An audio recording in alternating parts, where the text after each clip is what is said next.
എത്താം. തിരുവനന്തപുരത്ത് IB ഉദ്യോഗസ്ഥയുടെ മരണത്തിൽ സുഹൃത്തും സഹപ്രവർത്തകനുമായിരുന്ന സുഗാന്ത് സുരേഷിന്റെ മുൻകൂർ ജാമ്യാപേക്ഷ ഇന്ന് ഹൈക്കോടതിയിൽ. ഹർജിയിൽ കേസ് അന്വേഷിക്കുന്ന തിരുവനന്തപുരം പേട്ട പോലീസ് റിപ്പോർട്ട് നൽകും.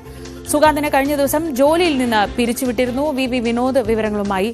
വിനോദ്, സുഗാന്തിനെ പിരിച്ചുവിട്ടുണ്ട്. പക്ഷേ ഇപ്പോഴും സുഗാന്ത് എവിടെ എന്നത് വലിയ ഒരു കൗതുകമായി തോന്നുന്നു. ഇങ്ങനെ കാണാമറയത്തേക്ക് എങ്ങനെയാണ് പോകുന്നതെന്ന്. ഇന്നിപ്പോ കോടതിയിൽ ഈ മുൻകൂർ ജാമ്യാപേക്ഷ വരുമ്പോൾ എന്തൊക്കെയായിരിക്കും പോലീസ് ഉന്നയിക്കുന്ന കാര്യങ്ങൾ?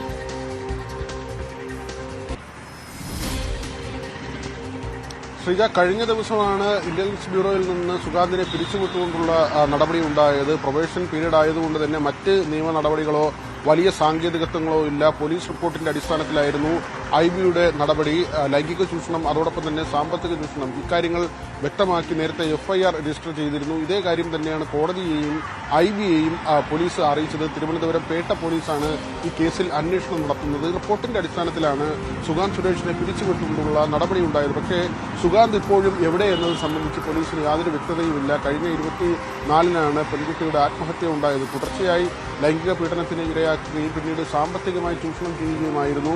വിവാഹ വാഗ്ദാനം നൽകിയായിരുന്നു ഇത്തരത്തിലുള്ള പീഡനം. ഇരുവരും ഒരുമിച്ച് IBയിൽ ജോലി ചെയ്തവരായിരുന്നു. പക്ഷേ ഇതേ സമയം തന്നെ മറ്റ് പെൺകുട്ടികളുമായും ഇയാൾ അടുപ്പം പുലർത്തി.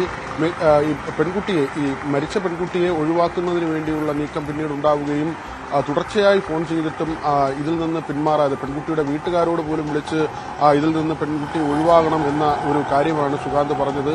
ഇതെല്ലാം തന്നെ മാനസികമായി പെൺകുട്ടിയെ തളർത്തുകയും പിന്നീട് ഈ ഗർഭചിത്രത്തിന് വിധേയമാക്കിയ കാര്യങ്ങൾ പോലും പുറത്തു വന്നു. അങ്ങനെ വളരെയധികം സമ്മർദ്ദത്തിലാക്കിയിരുന്നു പെൺകുട്ടിയെ. ആ ഒരു മനോവിഷമത്തിലാണ് ആത്മഹത്യ എന്ന കണ്ടെത്തലാണ് ഉണ്ടായത്. പക്ഷേ സുഗാന്തിന്റെ കാര്യത്തിൽ ആദ്യഘട്ടത്തിൽ തന്നെ ഇവിടെ നിന്ന് മലപ്പുറത്തെ വീട്ടിലേക്ക് പോകുന്നതിനുള്ള സാഹചര്യമുണ്ടായി.